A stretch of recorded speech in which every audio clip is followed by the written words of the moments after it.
আমরা যখন এতক্ষণে জেড এক্স আর ওয়াই নিয়ে কথা বলেছি, জেড অ্যাক্সিস বরাবর চলবে। এবার তাহলে কি দাঁড়াচ্ছে, এক্স ওয়াই জেড। আমি যদি কোনো কেন্দ্রে যদি কোনো একটা ওই প্যাটার্ন থাকে, তাহলে তিনটে দিক থেকে যখন আসছে, তো তিনটে দিকে যখন আসার পর ধরলাম এই দিক থেকে এসছে, সব দিক থেকে এসছে, আবার নেগেটিভ পোর্শন দিক থেকে এসছে, এসে একটা নির্দিষ্ট অ্যারেঞ্জমেন্ট করেছে। করার পর আমরা X axis Y axis Z axis line টানছি, লাইনটার উপর একটা নির্দিষ্ট ঘনক দেখতে পাচ্ছি, একটা ক্লোজড একটা সিস্টেম দেখতে পাচ্ছি।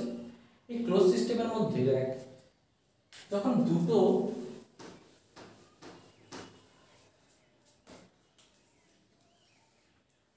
এই দুটো পয়েন্ট, এই দিকের পয়েন্ট আর এই দিকের পয়েন্ট, এই যে পয়েন্টগুলো তৈরি করছি, আমার এক্স অ্যাক্সিস বরাবর একটা লেন্থ তৈরি হচ্ছে। কতটা দূরত্বে সেই আমি কতটা দূরত্ব গেলে অপর অ্যানায়নটা পাবো, এটা ক্যাটায়ন আর লালটা অ্যানায়ন বা নীলটা অ্যানায়ন। তাহলে কতটা দূরত্ব গেলে পাবো, এই জন্য এক্স বরাবর যদি আমি এ নাম করি, বি বরাবর ওয়াই বরাবর যদি আমি বি নাম করি, মানে এক একটা ইউনিট সেলের লেন্থ, তিনটে তো বাহু হবে, তিনটে বাহুর মধ্যে এক্স অ্যাক্সিস বরাবর এ লেন্থ, ওয়াই অ্যাক্সিস বরাবর বি লেন্থ, জেড অ্যাক্সিস বরাবর C length. A B C তিনটে ইউনিট সেলের লেন্থ তৈরি হলো। এবার দেখ এদের মধ্যে একটা কোণ তৈরি হবে, স্বাভাবিক একটা কোণ তৈরি হবে, তিনটে কোণ তৈরি হবে। এ আর বি এর মধ্যে হচ্ছে গামা, ঠিক আছে। এ আর সি এর মধ্যে হচ্ছে বিটা, এ আর এবার বি আর সি এর মধ্যে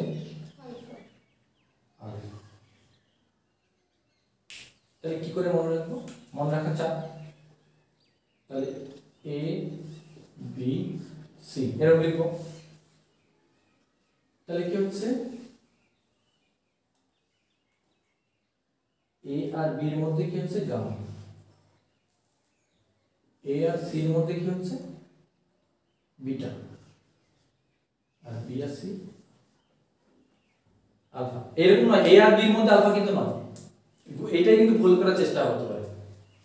তাহলে কি হবে দেখ, তাহলে আমার কটা কম্বিনেশন আসছে একটু বোঝার চেষ্টা করি, এইখানে খুব ইম্পর্টেন্ট। তাহলে আমার সিস্টেমে একটা ইউনিট সেল আমি নিয়েছি, এক্স ওয়াই জেড তিন দিকে বরাবর আমি একটা ঘিরে নিয়েছি। ওইটাকে নিয়ে আমি যদি রেপ্লিকেশন করি, আমি পুরো ইউনিট সেলকে ব্যাখ্যা দিতে পারবো, একই রকম আসবে। সুমিনেশ্বর এইটাকে বলছি যে মিনিমামটুকু জায়গা নিয়ে হবে সেটাই হচ্ছে আমার ইউনিট সেল। তাহলে ইউনিট সেলের একটা নির্দিষ্ট এক্স অ্যাক্সিস বরাবর একটা লেন্থ থাকবে, ওয়াই অ্যাক্সিস বরাবর একটা লেন্থ থাকবে, জেড অ্যাক্সিস বরাবর একটা লেন্থ থাকবে। এটা হচ্ছে তিনটে বাহুর একক একক মান।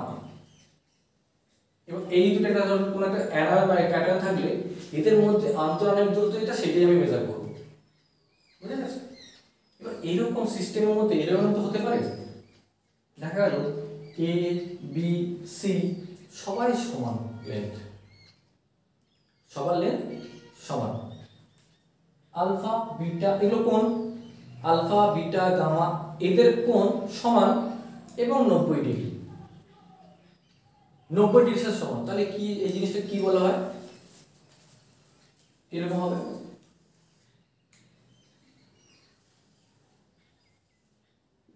এটা এ এটা বি, আর একটা সমান একটা বক্স নিয়ে একটা কি বানাচ্ছি ঘন হয়ে যাবে। দেখ এটা এ হলে এটাও এ, এটা বি হলে এটা বি, এবার এই দিকটা যে বেড়েছে এটা সি বলতে পারি। হ্যাঁ, এ বি সি নাম দিয়েছি। আর আলফা বিটা কি বলছি, alpha is equal to beta is equal to gamma is equal to 90 degree বলছি। তাহলে কিরকম হয়েছে, একটা বর্গক্ষেত্র, একটা বর্গক্ষেত্র নিচে এঁকেছি, তারপরে আবার একটা তুলে দিয়েছি একটা ইয়েতে বর্গান্ত আরেকটা বর্গান্ত, তাহলে এটা কি একটা ঘনক না? ঘনকটা কিরকম? এ বি সি সমান পুরোটা 90 ডিগ্রি এবং প্রত্যেকটা কোণাতে কোণাতে একটা করে দেবো, এরকম হতে পারে, থাকতে পারে। এইরকম সিস্টেম করে এরকম আলফা, আবার এরকম হতে পারে alpha not equal to beta not equal to gamma, এই অ্যাক্সিসটা বড় হতে পারে। এরকম করে 7 ধরনের সিমেট্রিক পাওয়া যায়, 7 ধরনের। সেটা আমরা একটু লেখার চেষ্টা করি, ঠিক আছে? ওরা একটু লেখ।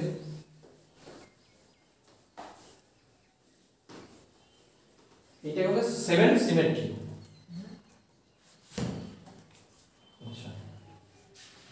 আচ্ছা, এটা মুখস্থ করার দরকার নেই।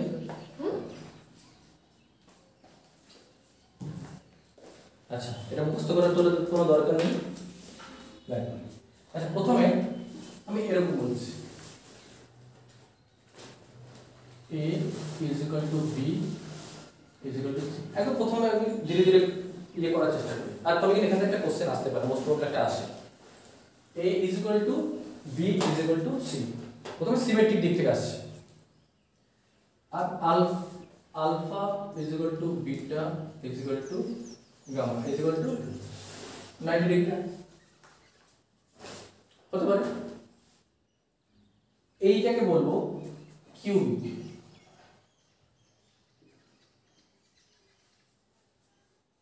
আবার এরকম হতে পারে, এইটা পুরোটা সমান আছে কিন্তু a is equal to b c সমান, মানে কি a আর b বর্গটা তো c টার এক্সিস লম্বা হয়ে গেছে, 10 দিয়ে লম্বা করে দিয়েছি, ঠিক আছে? আর alpha is equal to beta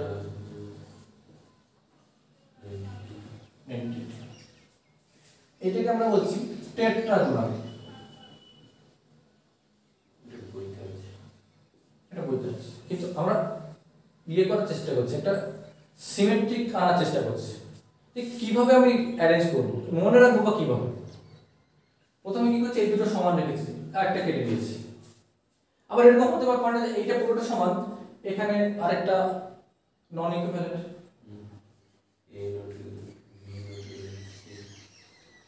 alpha is equal to beta is equal to gamma হতে পারে। এইটাকে আমি বলছি এই 90 ডিগ্রি না, নট ইন 90 ডিগ্রি, তখন 90 ডিগ্রি হবে না, এটা হচ্ছে triangle.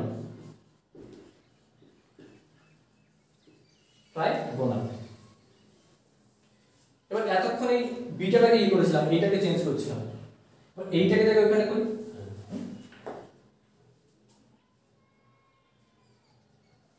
Alpha is equal to beta is equal to 90 degree, কিন্তু gamma is equal to 120 degree. আর এ এটা হচ্ছে হেক্সাগোনাল। তাহলে কটা হলো? 1 2 3 4।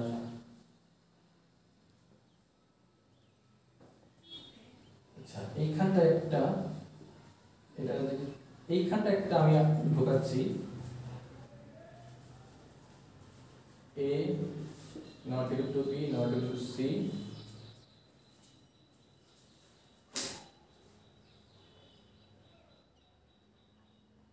আচ্ছা এইখানে যেটা আগে করতে এটা ঠিকই করতে থাক, এটা sir not equal to C, alpha is equal to beta is equal to gamma 90 degree. কি বলছি? A not equal to B not equal to C এবং 90 সমান। এইটা তখন হচ্ছে 3 নম্বরে হচ্ছে অর্থনমিক।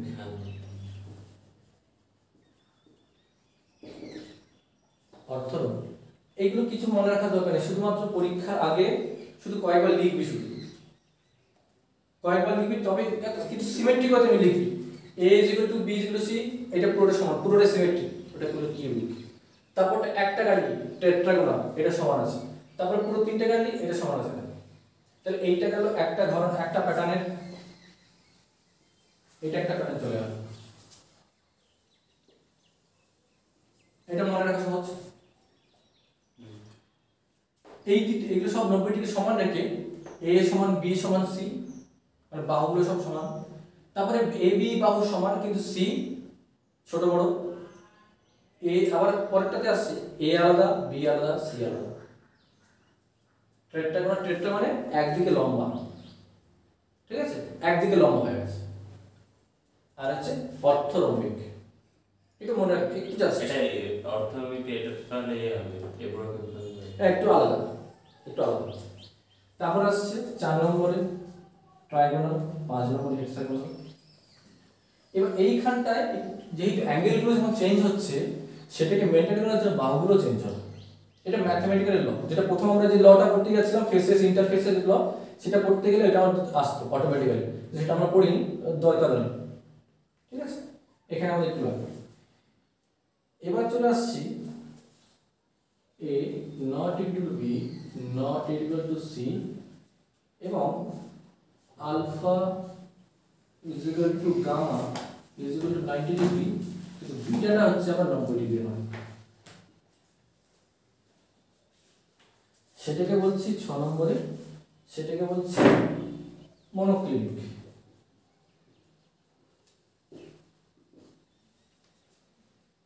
এর পরেরটা খুবই সহজ, কোনটাই সমান না। কি হবে? a not equal to b not equal to c alpha not equal to beta not equal to gamma। এটাকে বলা হচ্ছে ট্রাইক্লিনিক।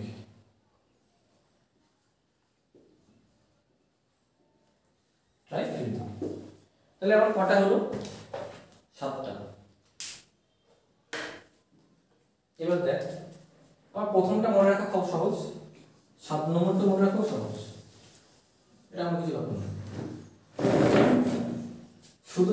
এবার হেক্সাগোনাল, এটা মনে রাখা সহজ, 120 ডিগ্রি যেই যখনই আসবে হেক্সাগোনাল।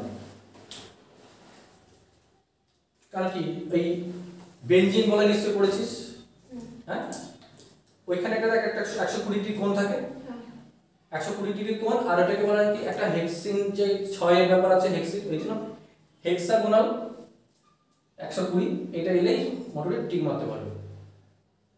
শুধু মনে রাখতে হবে কি মনোক্লিনিক ট্রায়াঙ্গেল, প্রথমটা তো মনে রাখতে পারবে। ট্রায়াঙ্গেল মনে রাখবে কি a not equal to b not equal to c alpha to beta gamma 90 এর সাথে সমান। এই 7টার মধ্যে কিরকম কোশ্চেনটা আসে? ট্রায়াঙ্গেল বলতে ট্রায়াঙ্গেলের কম্বিনেশন কি, এইরকম 4টে কম্বিনেশন দিল, আলফা ইকুয়াল টু বিটা, এটা দিয়ে 4টে কম্বিনেশন দিয়ে সঠিকটা থেকে টিক মারতে হবে। এটা একটু মনে রাখার ব্যাপার, কয়েকবার প্র্যাকটিস করলে হয়ে যাবে। এবার দেখা যাক 14 ব্র্যাভিস ল্যাটিস যেটা বলছে, এটা 7 ধরনের সিমেট্রিক। তো কত হলো? 1 2 3 4 5 6 7, 7 ধরনের সিমেট্রি। এবার ব্র্যাভিস ল্যাটিসটা কি, যে যেমন একটা ফাইলের মধ্যে একটা ফাইলের একটা 7টা ফাইল ধরে, 7টা ফাইলের মধ্যে আমার টোটাল 14টা কপি আছে, 14টা কপি বিভিন্ন দলিল আছে। প্রথম ফাইলের মধ্যে ধর 3টে, পরেরটা ধর 2টো, তারপরটা আবার 3টে, তারপরটা 2টো, মানে কি এই অ্যারেঞ্জমেন্টের ঘটনা, এর মধ্যে 3 ধরনের সিস্টেম পাওয়া যায়, 3 ধরনের আমি প্রোডাক্ট পাবো, যে 3 ধরনের প্রোডাক্ট প্রত্যেকের ক্ষেত্রে এইটা, কিন্তু মলিকিউলগুলো দূরে দূরে থাকার জন্য ল্যাটিসগুলো আলাদা, ঠিক আছে। এইখানে পাবো 3টে, এইখানেও আবার সেরকম আমরা 3টে বা 4টে পাবো, এইখানেও সেরকম আমরা কিছু পাবো, এরকম টোটাল 14টা ব্র্যাভিস ল্যাটিস। টোটাল আমাদের ওয়ার্ল্ডে যতগুলো সলিড আছে ক্রিস্টাল সলিড, তার মধ্যে আমরা পাবো টোটাল 14টা। 14টার মধ্যে কোনো না কোনো জায়গায় পড়বে, কিন্তু আমাদের সিলেবাসে শুধুমাত্র এইটার সম্বন্ধে পড়তে হবে, অত কিছু মনে রাখার কোনো দরকার নেই। 14 ব্র্যাভিস ল্যাটিস এগুলো কিছু নেই, প্রথম দিকে যেগুলো আছে দরকার নেই, পড়তে হবে শুধুমাত্র কিউবিক। এই কিউবিকের মধ্যে 3টে ভাগ। 1 নম্বর হচ্ছে সিম্পল কিউবিক অথবা প্রিমিটিভ বলা হয়, 3টে প্রিমিটিভ, 2 নম্বর হচ্ছে বিসিসি, 3 নম্বর হচ্ছে এফসিসি।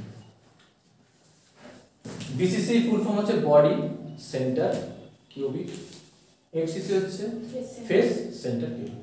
বাংলায় হলে দেহকেন্দ্রিক আর পৃষ্ঠতলী কেন্দ্রিক, মনে রাখার কোনো দরকার নেই।